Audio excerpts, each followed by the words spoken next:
حضرات صحابہ کرام نے کلمہ سیکھا ہوا تھا اور کلمے کے مطابق زندگی گزارتے تھے۔ کلمہ سیکھا بھی ہے اور کلمے کے مطابق زندگی بھی گزار رہے ہیں، پھر اس کا اپنا اثر تھا، اپنی تاثیر تھی۔ ہم نے کلمہ نہ سیکھا ہے نہ کلمے کے مطابق ہم اپنی زندگی گزار رہے ہیں، نتیجہ صفر ہے۔ کتابوں میں آتا ہے ایک صحابی ہیں شرجیل بن حسنہ، بس کمزور سے دبلے پتلے صحابی ہیں، کاتب وحی بھی تھے، شرجیل بن حسنہ۔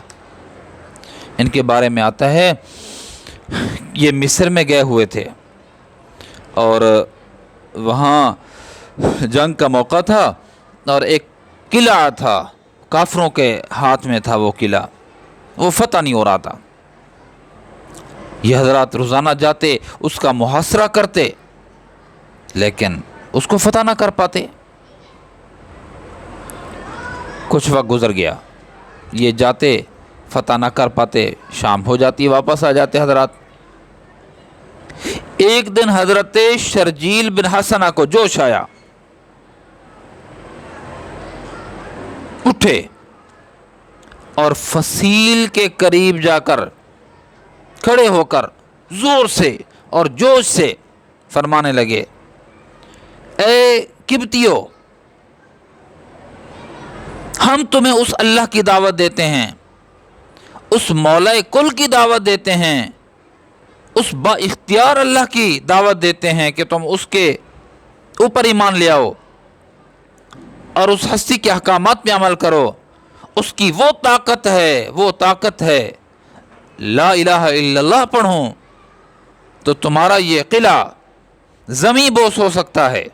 بس آپ نے یہ کہا جوش میں، جذبے میں، اور اس قلعہ کی طرف اشارہ کیا، لا الہ الا اللہ، اللہ اکبر۔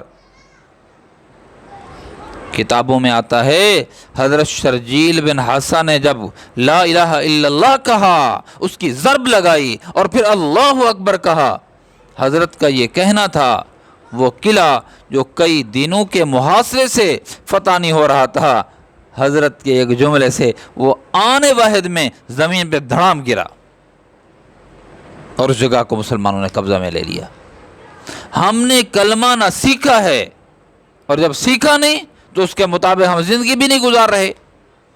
حضرات صحابہ کرام نے کلمہ سیکھا ہوا بھی تھا اور کلمے کے مطابق زندگی بھی گزار رہے تھے، اور کلمے کی وجہ سے لوگوں کے دلوں کو بھی فتح کرتے تھے اور کلمے کی وجہ سے کافروں کے قلعہ کو بھی فتح کرتے تھے۔